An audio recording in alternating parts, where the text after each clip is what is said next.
baby, Michael. You can't have the baby. Hey folks, Darren here, Mr. Sandsman. Welcome back to the channel. Continuing my look at the Halloween physical media releases that I have and that I've gotten rid of as well in some instances. Halloween 6. I was going to do Halloween 6 and H2O in this episode, but I realized that there are two versions, obviously, of Halloween 6. And so I thought I'd just do an episode dedicated to The Curse of Michael Myers. So the movie was released back in 1995. It's September the 29th, 1995 in the US, and it didn't actually get a theatrical release over here in the UK. So I had to wait a little while. In fact, I had to wait for the VHS release in 1996 to actually see what this movie was all about. And I remember being at work and seeing the box office updates coming through on the opening weekend of this movie. It had a budget of 5 million and ended up taking 15.1 million at the box office. There are no real recorded stats of what it did globally, but on first watch of this, I think I was pretty disappointed. You know, having been a fan of Halloween since I was maybe 10 years old, the first Halloween was the movie that I saw first, way back in the early 80s. And so to see Halloween 6, which was somewhat really different to what we're used to, particularly with Halloween 1, 2, and 4, it didn't really sit right with me. However, over the years, I have kind of grown to appreciate, I guess, all of them in some way or another for all their little faults and foibles. But Halloween 6 is one of those that's kind of middling to the bottom end of the pack, I would say, in terms of a ranking of this. So the first bit of physical media I had for this, and I think I probably had a VHS at some point, but in terms of DVDs, the first one I got was probably in late 2000. I think this was released in October of 2000, and it's the Dimension Region 1 version of Halloween, The Curse of Michael Myers. This is the theatrical cut, and as you can see on the front there, the scariest Halloween of them all, which I beg to differ on, unfortunately. That was from the Academy of Science, Fiction, Fantasy, and Horror Films. Never heard of them, but they seem to enjoy it anyway, so good for them. Just give you a look at the back of this box.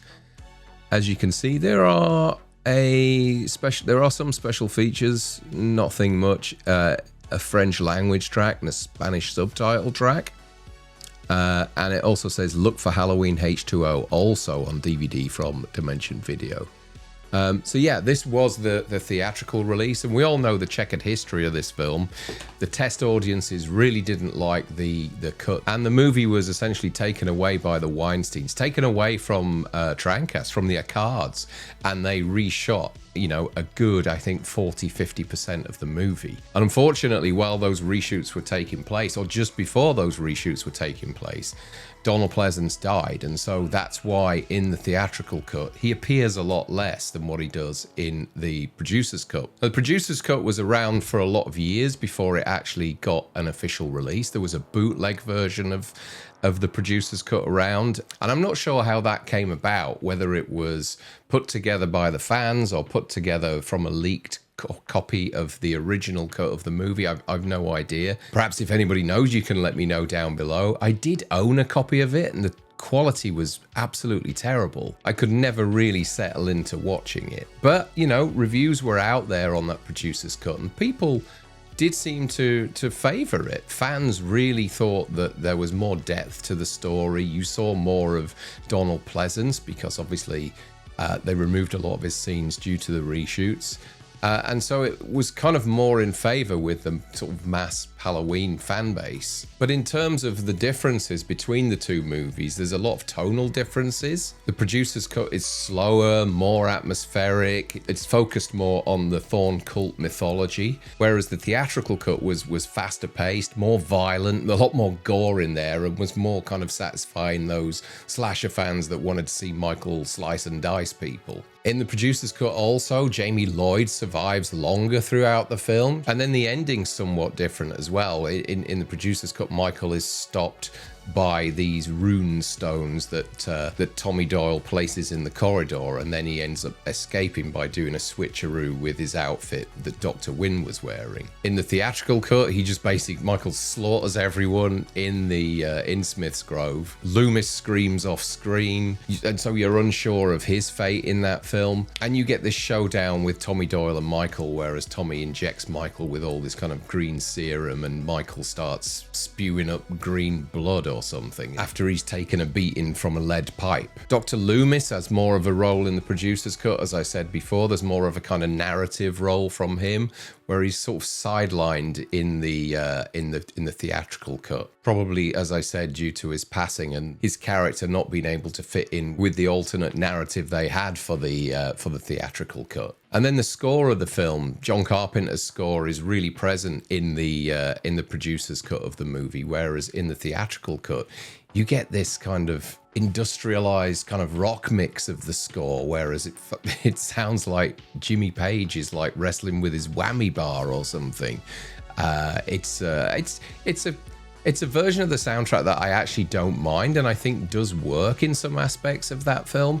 But when I watch the producer's cut, you feel a lot more kind of relaxed with them using Alan Howarth's original take on the Halloween score. So the theatrical cut is kind of a confused, hacked up mess of a movie, which is trying to be sort of more edgy and modern, but ultimately you don't get much clarity on what happens to Loomis. And then the producer's cut offers more of a sort of mythological vision with, I guess, better pacing, and you get to see Pleasance on screen a hell of a lot more. So the DVD version was then followed in 2014 with the box set version, the Shout Factory box set, which is this one here, which had a ton of extras, ton of new extras for this Blu-ray release. Now, I think it had already been released on Blu-ray about 3 years before, but had in no way the amount of extras that this version has.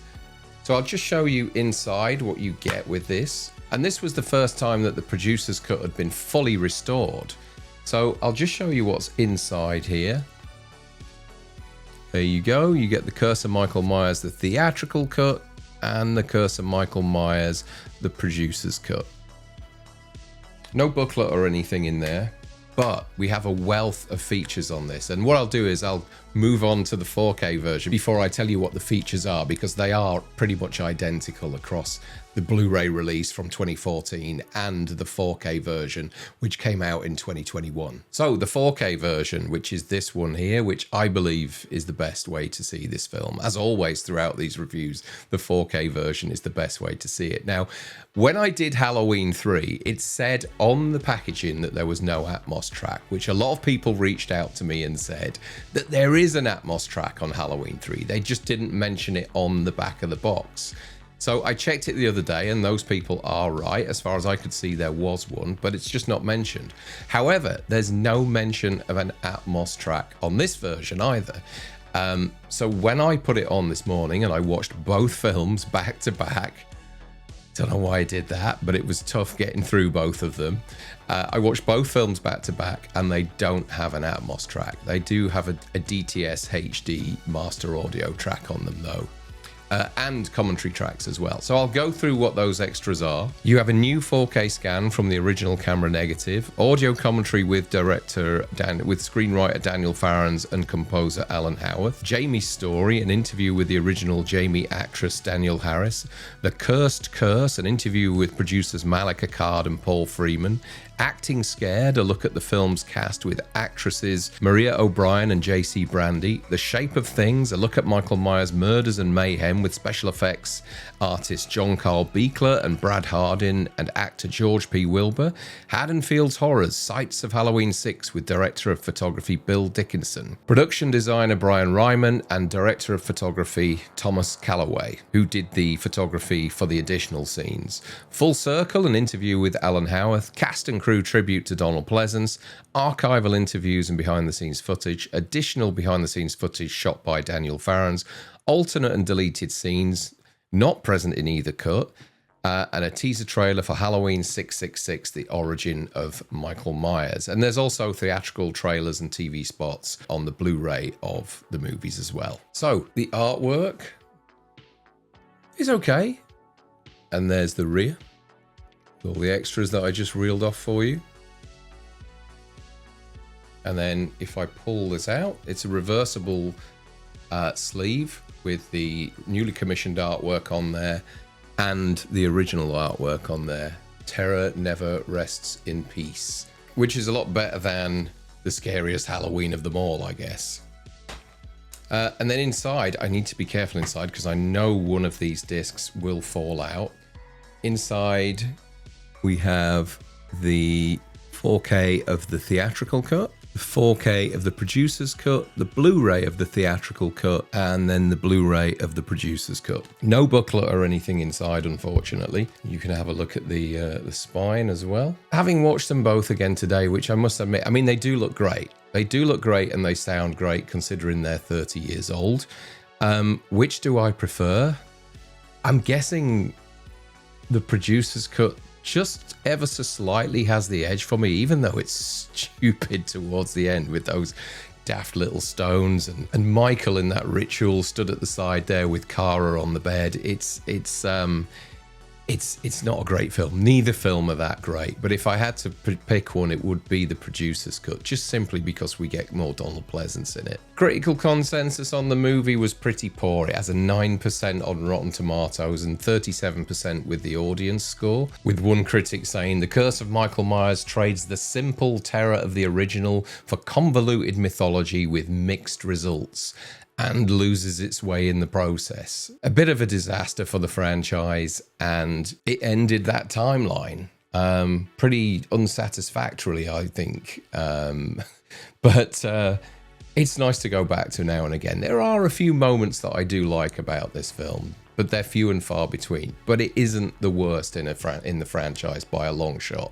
And I know it has its fans out there, and that's really cool that there are people that really gravitate towards this film. And if you're a fan, let me know down below. I've nothing against that whatsoever. I think it's great that some people really like this film. I think it's watchable. I do. Like Part 5, to me, is watchable. I can have fun with it, just as I can with this film.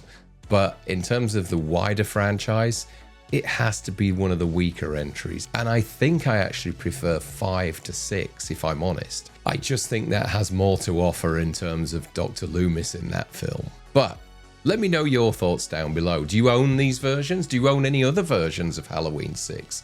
Pop it down in the comments below and we'll have a chat about it. And thanks for watching, folks. I shall see you very soon, where I'll be tackling Halloween Resurrection.